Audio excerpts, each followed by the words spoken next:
السلام علیکم ورحمۃ اللہ وبرکاتہ۔ شرح الفقہ الاکبر صفحہ نمبر 103۔ بسم اللہ الرحمن الرحیم۔ وفی شرح العقائد ان الانبیاء علیہم الصلاۃ والسلام معصومون عن الکذب۔ فرماتے ہیں کہ دیکھیے پیچھے یہ ذکر ہوا کہ انبیاء علیہم السلام وہ گناہوں سے معصوم ہیں۔ تو انبیاء علیہم السلام صغائر، کبائر اور کفر اور فحش باتیں، تو ان تمام سے انبیاء معصوم ہیں، لیکن بعض انبیاء سے لغزش اور خطائے اجتہادی کا صدور ہوا۔ تو اب اسی کی تفصیل جو ہے شرح عقائد کے حوالے سے یہاں ذکر کرتے ہیں کہ کن کا صدور انبیاء سے ممکن ہے اور کس کا صدور جو ہے وہ محال ہے۔ وہ فرماتے ہیں کہ وفی شرح العقائد، اور شرح عقائد میں فرمایا کہ انبیاء علیہم الصلاۃ والسلام کذب سے معصوم ہیں،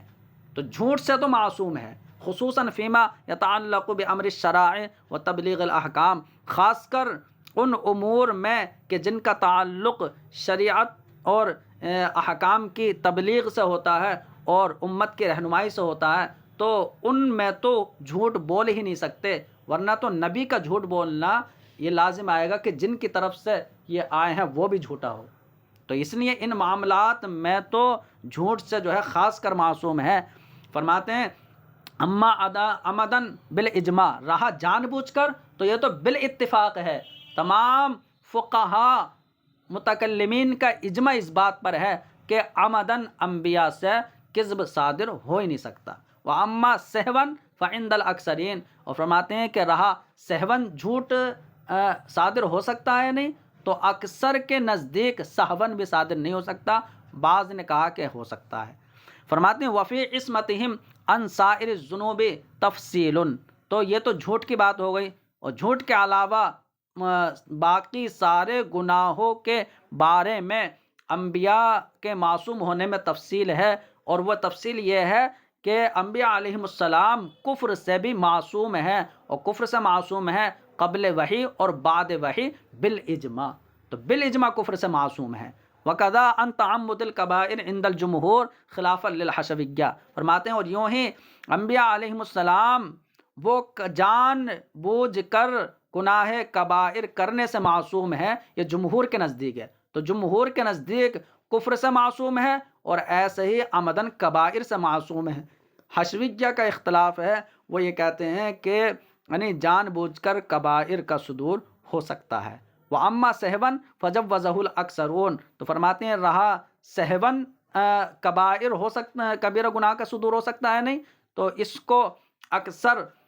فقہاء کرام نے جائز قرار دیا ہے کہ کبیرہ سہون جو ہے یہ ممکن ہے، لیکن یعنی صرف امکان ہے، امکان کا قول کیا ہے، وقوع نہیں ہوا ہے۔ وَأَمَّا الصَّغَائِرُ تو فتجوز عمدن عند الجمہور خلافا للجبی واتباعہ، اور فرماتے ہیں اب یہ تو کبیرہ کی بات ہو گئی، رہے صغیرہ گناہ، تو صغیرہ گناہ جان بوجھ کر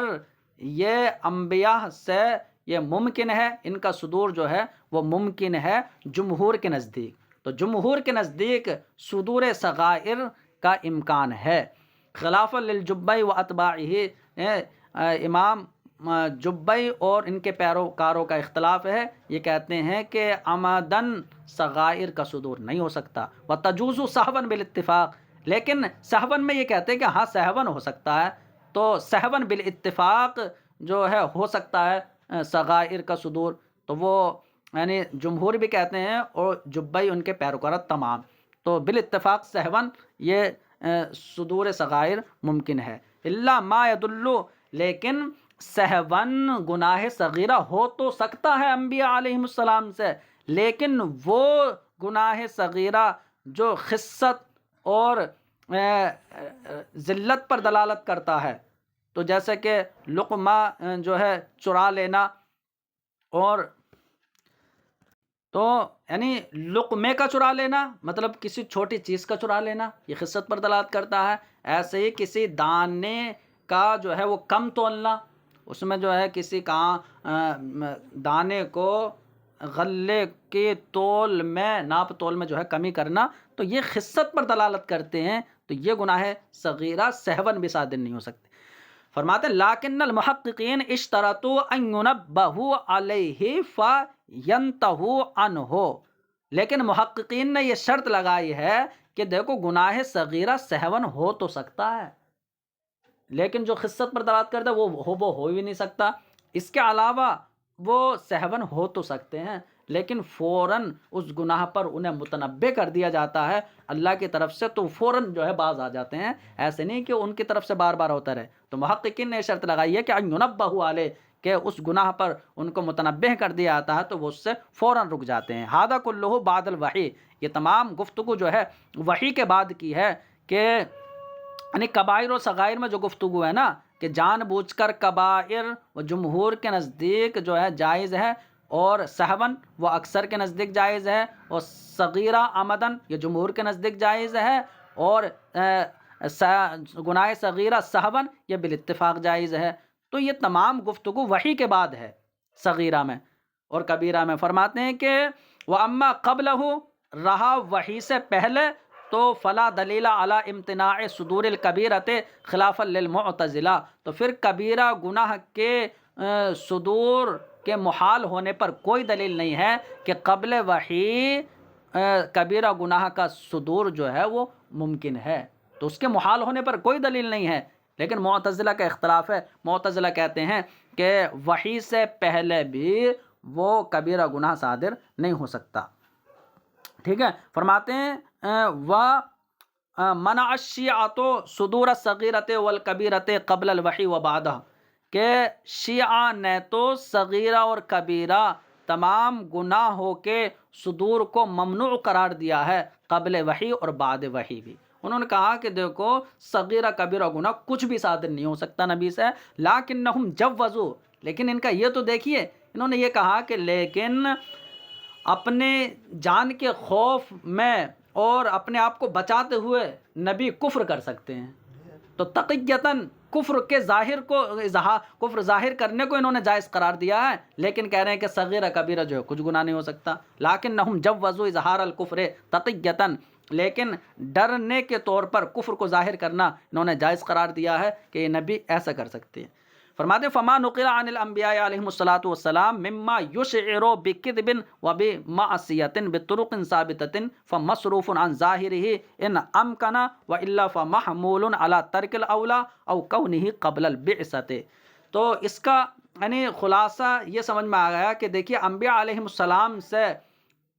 ایسی بات جو نقل ہے کہ جو کذب کی خبر دیتی ہے یا معصیت کی خبر دیتی ہے، جیسے کہ حضرت ابراہیم علیہ السلام سے 3 موقع پر جو یہ ہے کہ آپ سے کذب صادر ہوا، اور آدم علیہ السلام سے جو خطا اجتہادی ہوئی، ٹھیک ہے، تو یہ جو ہے پہلے تو یہ دیکھا جائے گا کہ انہیں ظاہر سے پھیرنا اگر ممکن ہے تو ظاہری معنی مراد نہیں لیا جائے گا، بلکہ ان میں تعویل کی جائے گی کہ یہاں مراد یہ ہے، اور اگر ظاہر سے پھیرنا ممکن نہ ہو تو پھر یہ کہا جائے گا کہ ان سے ترک اولا ہو گیا ہے، یا یہ ان سے جو معاملہ ہوا ہے قبل بعثت ہوا ہے، اعلان نبوت سے پہلے ہوا ہے۔ تو یہ بات تمام کا خلاصہ ہے۔ فرماتے ہیں کہ انبیاء علیہ السلام سے جو منقول ہے، جو بات منقول ہے، اور مما یشعر بکذب، جو کذب کی یا معصیت کی خبر دیتی ہیں، اور جن کا جو ثابت طریقوں سے یعنی ثابت طریقوں سے وہ منقول ہیں، تو ان کو ظاہر سے پھیرا جائے گا اگر ممکن ہو پھیرنا، ورنہ اگر پھیرنا ممکن نہ ہو تو ترک اولا پر محمول کیا جائے گا یا قبل بعثت کے ہونے پر محمول کیا جائے گا۔ فرماتے ہیں وقال ابن الحمام، اور علامہ ابن حمام نے فرمایا والمختار ای عند جمہور اہل السنت العصمۃ عنہا ای عن الکبائر للصغائر غیر المنفردۃ خطأ او سہوا۔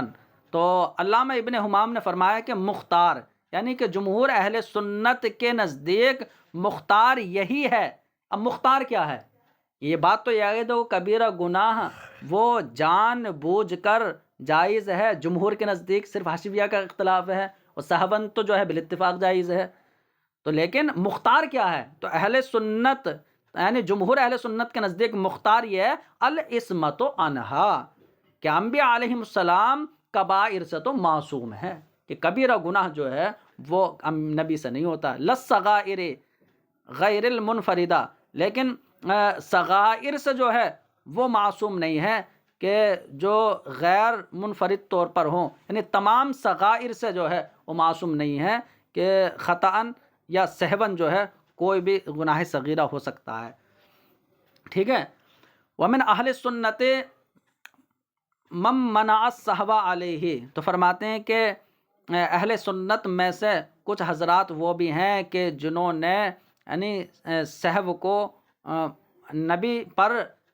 گناہ سہون گناہ کو ممنوع قرار دیا ہے کہ سہون بھی نہیں ہو سکتا، والاصح، لیکن صحیح تر یہ ہے کہ جواز السہو فی الافعال، کہ افعال میں نبی پر سہو طاری ہونا ممکن ہے، صحیح یہی ہے۔ والحاصل، حاصل گفتگو یہ ہے کہ ان احد من اہل السنت لم یجوز ارتکاب المنہی منہم عن قصد لا ولکن بطریق السہو والنسیان ویسمى ذلك زلۃ،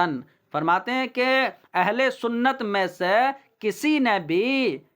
اس کے ارتکاب کو جائز قرار نہیں دیا ہے کہ جس سے نبی کو روکا گیا ہو اس کا ارتکاب کیا ہو، تو منہی عن کے ارتکاب کو کسی نے ناجائز قرار نہیں دیا ہے بالقصد، کہ نبی نے بالقصد منہی عن کا ارتکاب کیا ہو، لیکن سہو و نسیان کے طور پر ہوا ہے، جیسے حضرت آدم علیہ السلام سے، اور اس کو لغزش کا نام دیا جائے گا۔ امام قونوی فرماتے ہیں واختلف الناس فی کیفیت العصمت، اور عصمت کی کیفیت میں لوگوں نے اختلاف کیا ہے، یعنی فقہا کا اختلاف ہے کہ معصوم ہونے کی کیفیت کیا ہے، کہ کیسے نبی معصوم ہیں کبائر سے۔ فرماتے ہیں بعض نے فرمایا کہ جو انبیاء یعنی دیگر لوگوں کی بنسبت انبیاء گناہوں سے معصوم ہوتے ہیں، تو اس کی کیفیت کیا ہے؟ تو کیفیت یہ ہے کہ یہ صرف اللہ کا فضل ہے کہ انبیاء پر یعنی اللہ کا فضل ہوتا ہے، خاص فضل دوسری مخلوق کی بنسبت۔ وہی فرماتے ہیں بعض نے کہا ہیا محض فضل اللہ تعالی بحیث لا اختیار للعبد فیہ، کہ انبیاء معصوم ہوتے ہیں تو انبیاء کا معصوم ہونا محض فضل الہی ہے، اس طور پر کہ بندے کا اس میں کوئی اختیار نہیں ہوتا ہے، صرف یہ جس کو فضل الہی شامل ہوتا ہے وہی گناہوں سے جو ہے بچتا ہے۔ وذالک اما بخلقہم علی طبع یخالف غیرہم بحیث لا یمیلون الی العصمت ولا ینفرون عن الطاعت کطبع الملائکۃ، فرماتے ہیں اور یہ اس طور پر بھی ہو سکتا ہے کہ اللہ رب العزت نے انبیاء کی تخلیق ایسی طبعیت اور ایسی فطرت پر کی ہے کہ جو فطرت و طبعیت دوسرے لوگوں کے مخالف ہے، اس طور پر ان کی طبیعت اللہ نے بنائی ہے کہ وہ گناہ کی طرف ان کا میلان نہیں ہوتا ہے اور وہ نیکی سے بھاگتے نہیں ہیں، اسی طرح جیسے کہ اللہ نے فرشتوں کی جو ہے طبعیت بنائی ہے۔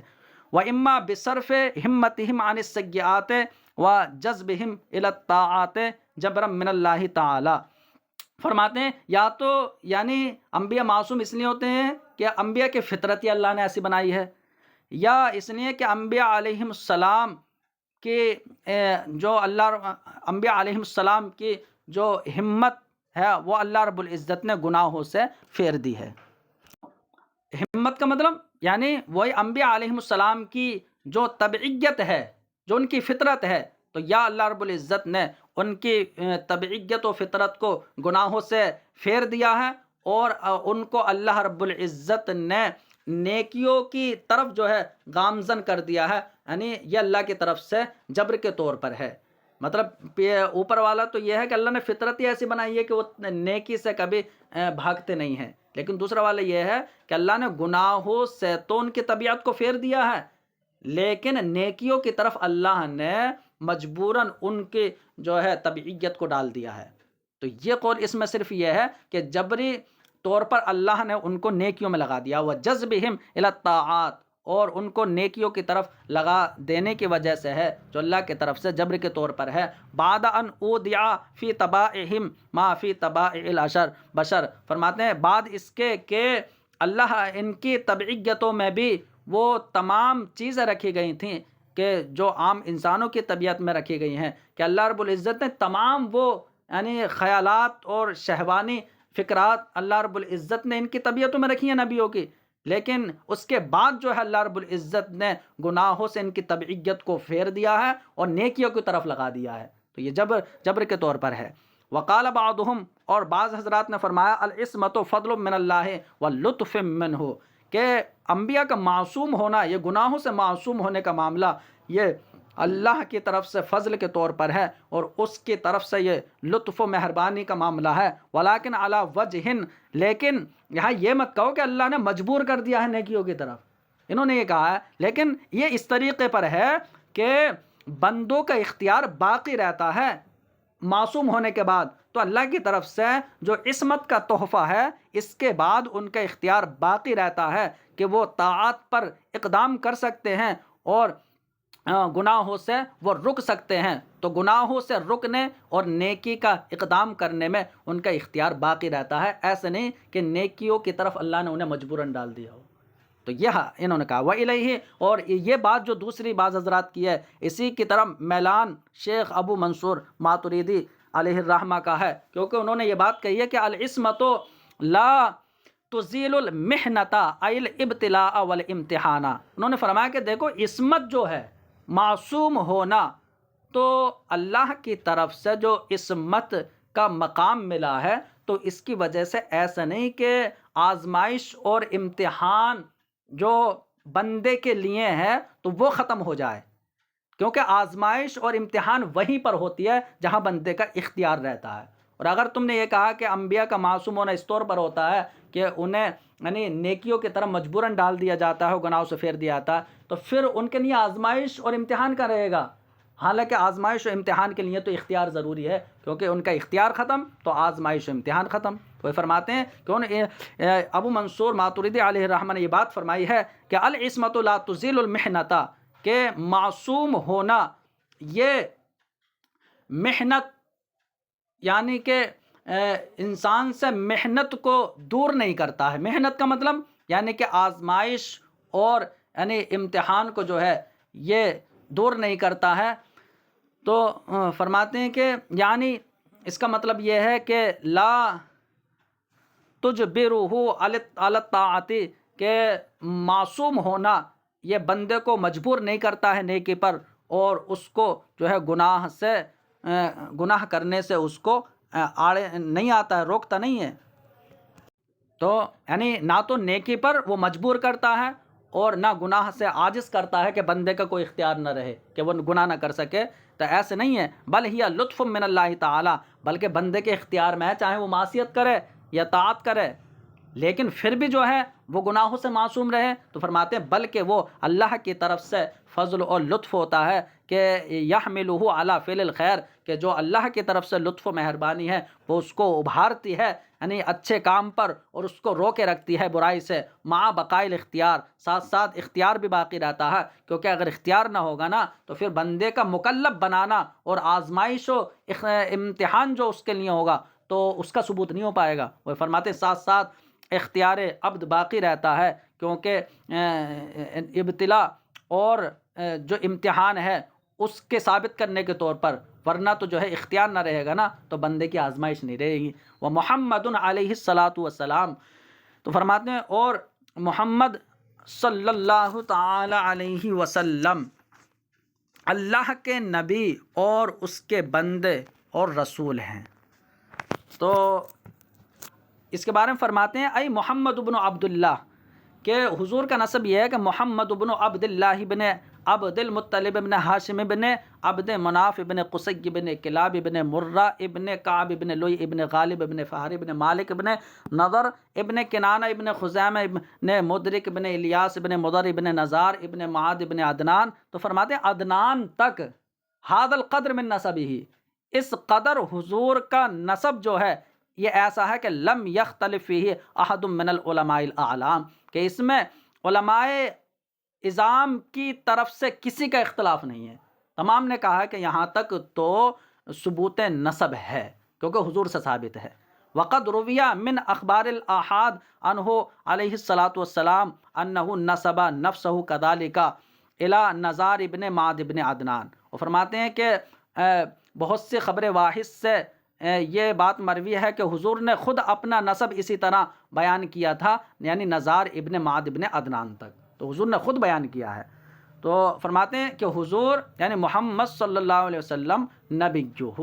اللہ کے نبی ہیں، وفی نسخۃ حبیبہ، اور ایک نسخے میں ہے اللہ کے حبیب ہیں، وعبدہ، اور اللہ کے بندے ہیں۔ تو بندے کون؟ المختص بہ، کہ جو عبدیت کے ساتھ خاص ہیں، یعنی اللہ کے خاص بندے ہیں۔ لأنہ الفرد الاکمل عند اطلاقہ، تو فرماتے ہیں کہ یہ بولا گیا کہ حضور اللہ کے بندے ہیں،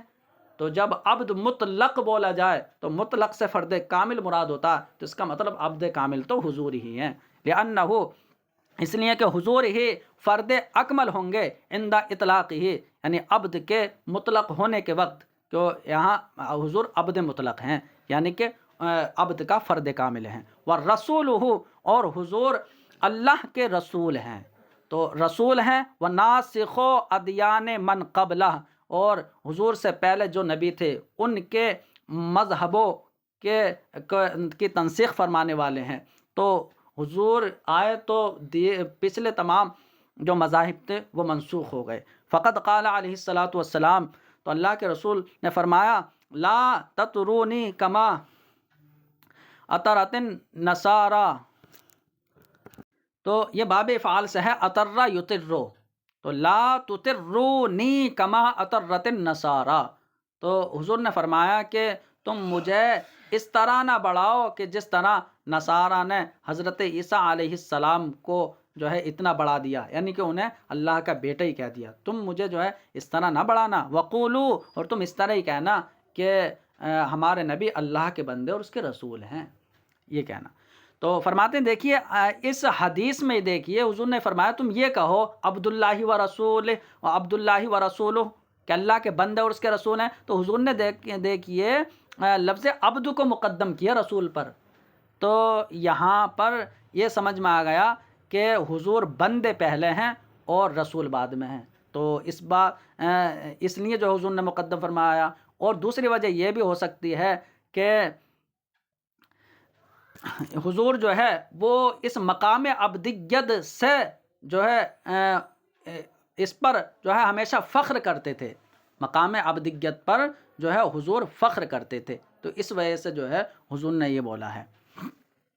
تو کبھی بھی یہ عار نہیں سمجھتے تھے حضور کہ میں اللہ کا بندہ ہوں۔ وہ فرماتے ہیں کہ وقدم العبودیۃ، اور اللہ کے نبی نے عبودیت کو مقدم فرمایا، لتقدمها وجودا علی الرسالۃ، کیونکہ عبودیت مقدم ہے وجود میں رسالت پر، کیونکہ پہلے بندے ہیں پھر بعد میں رسول ہیں، ٹھیک ہے۔ وللدلالۃ علی عدم استنکافہ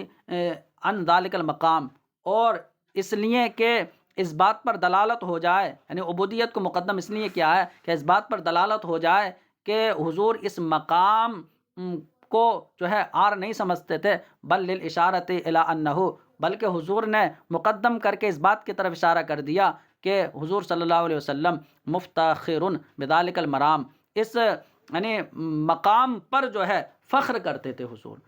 وللہ در القائل بنظم ھذا النظام، تو فرماتے ہیں اور اللہ ہی کے لیے خوبی ہے اس نظم کے اس نظم کو کہنے والے کی جو ہے خوبی اللہ ہی کے لیے ہے کہ اس نے کہا لا، تو یعنی قائل نے یہ کہا لا تدعنی الا یا عبدہا فانہ واللہ اشرف اسمائی، کہ تو مجھے مت پکار مگر یا عبدہا کہہ کر، کہ اے اللہ کے بندے، یعنی تو عبد کہہ کر جو ہے مجھے بلا، اس لیے کہ بخدا یہ سب سے معزز و مشرف نام ہے، اللہ کی طرف سے جو عبدیت کا مقام ہے اور یہ نام سب سے افضل ہے۔ ثم فی تقدیم النبوۃ علی الرسالۃ اشعار بما ہوا مطابق فی الوجود من عالم الشہود و ایماء الی ما ہوا الاشہر فی الفرق بینہما من المنقول بان النبی اعم من الرسول اذ الرسول من امر بالتبلیغ والنبی من اوحی الیہ اعم من ان یؤمر بالتبلیغ ام لا۔ فرماتے ہیں کہ دیکھیے پھر نبوت کی تقدیم رسالت پر حضور نے کی ہے، ٹھیک ہے، یعنی ہاں، تو یہ یعنی متن میں امام اعظم ابو حنیفہ رحمہ نے فرمایا کہ حضور اللہ کے نبی ہیں اور اس کے بندے ہیں اور رسول ہیں، تو مطلب نبی کے بعد رسول کا ذکر ہے، تو پہلے نمبر پر نبی، پھر دوسرے نمبر پر عبد کا ذکر ہے، تیسرے نمبر پر رسول کا ذکر ہے، تو اس کا مطلب یہ ہے چلیے عبد مقدم ہے رسالت پر، تو یہ جو مقدم کیا اس سے سمجھ میں آ گیا کہ امام اعظم نے مقدم کیا ہے، کیونکہ حدیث میں بھی حضور نے اس طرح ذکر کیا ہے، اور تقدیم کی جو ہے دو وجہ بتا دی، اور لیکن نبوت کو رسالت پر مقدم کیوں کیا ہے امام اعظم نے؟ وہی فرماتے ہیں کہ یہ بتانے کے لیے کہ یہی جو ہے وہ عالم شہود کہ عالم شہود جو ہے وہ عالم وجود کے مطابق ہے، یہ خبر دینے کے لیے کہ عالم شہود میں پہلے نبوت ہے پھر رسالت ہے، ایسے ہی جب وجود ہوا یعنی تو عالم کون و فساد میں بھی پہلے یعنی نبوت ہوئی پھر رسالت،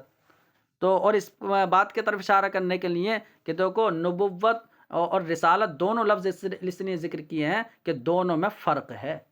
کیسے فرق؟ کہ رسول جو ہے وہ خاص ہے اور نبی جو ہے وہ عام ہے، تو یہ بتانے وہی فرماتے ہیں ثم فی تقدیم النبوت، پھر نبوت کی تقدیم رسالت پر، اس میں اشعار بما، اس بات کی خبر دینا ہے کہ بما ما کا بیان ہے من عالم الشہود، کہ یہ خبر اس کی خبر دینا ہے کہ جو عالم شہود میں ہے، تو عالم شہود یعنی کہ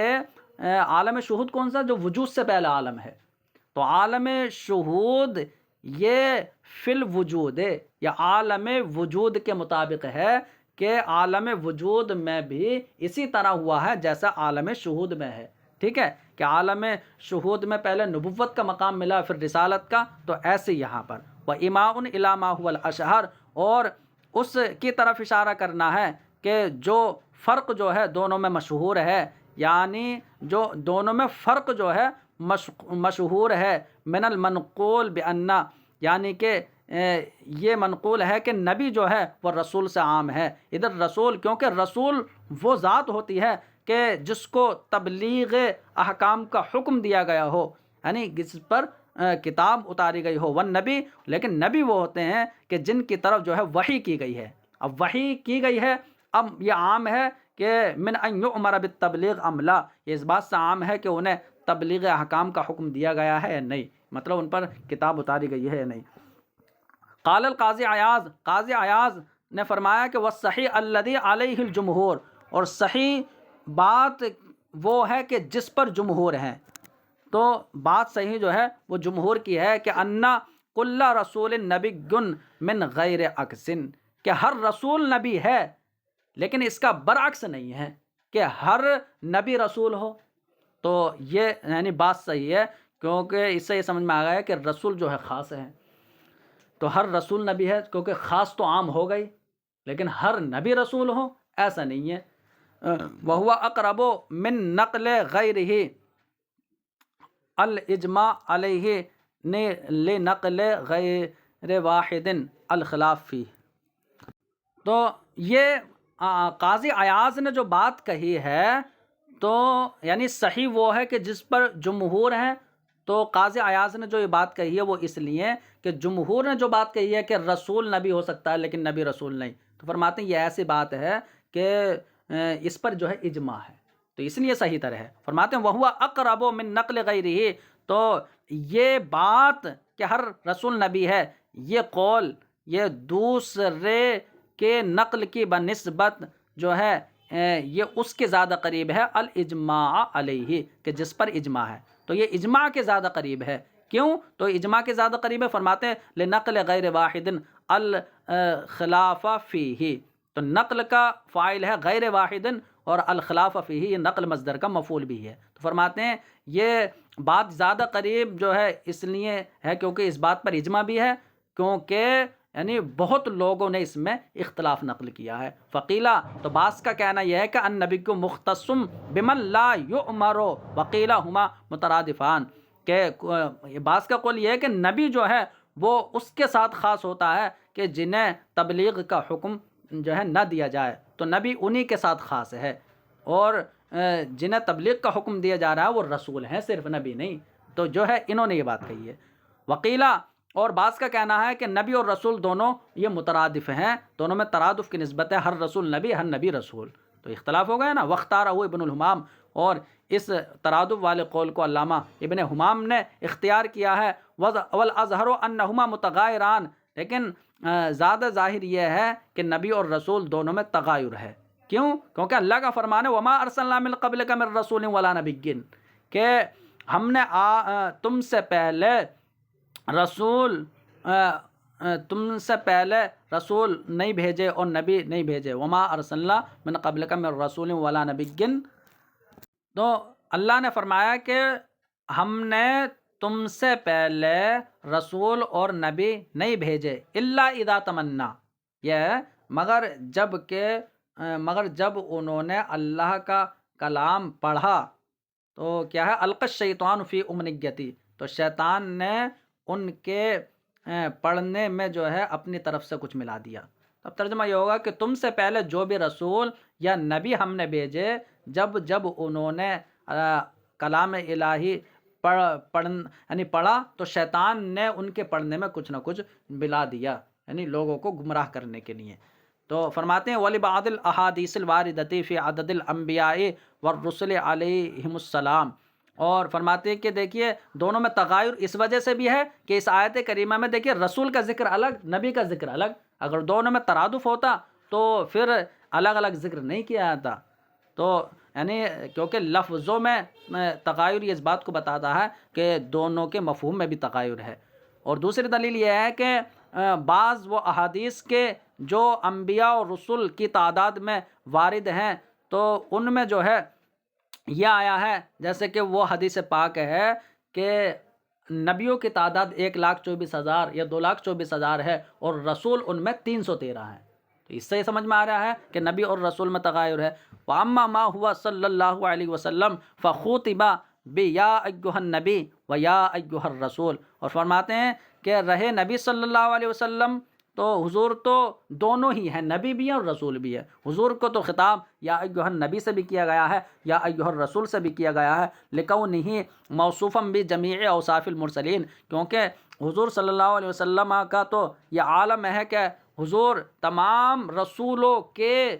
اوصاف سے جو ہے متصف ہیں، حضور کے اندر تمام رسولوں کے اوصاف یکدم جمع ہیں۔ وفی قولہ تعالی، اور اللہ تعالیٰ کا یہ قول کہ ولاکن رسول اللہ و خاتم النبیین، کہ لیکن حضور جو ہیں وہ اللہ کے رسول ہیں اور نبیوں کے خاتم ہیں، کہ یعنی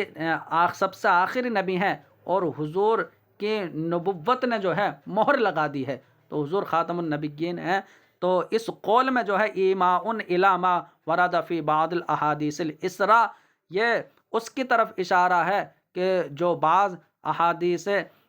اسراء میں آیا ہے، یعنی کہ تو اسی کی طرف اشارہ ہے۔ تو احادیث اسراء یعنی انہیں کہا جاتا ہے کہ جس میں حضور نے فرمایا کہ میں اس وقت بھی نبی تھا،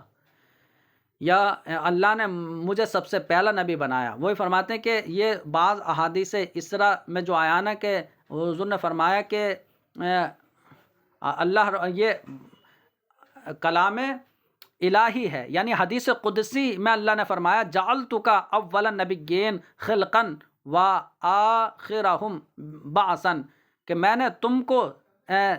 سب سے پہلا نبی بنایا ہے، یعنی خلق کے اعتبار سے تو خلق تو تمہاری سب سے پہلے ہوئی ہے، اور تمہیں سب سے آخری نبی بنایا ہے بعثت کے اعتبار سے کہ تمہیں سب سے آخر میں بھیجا ہے۔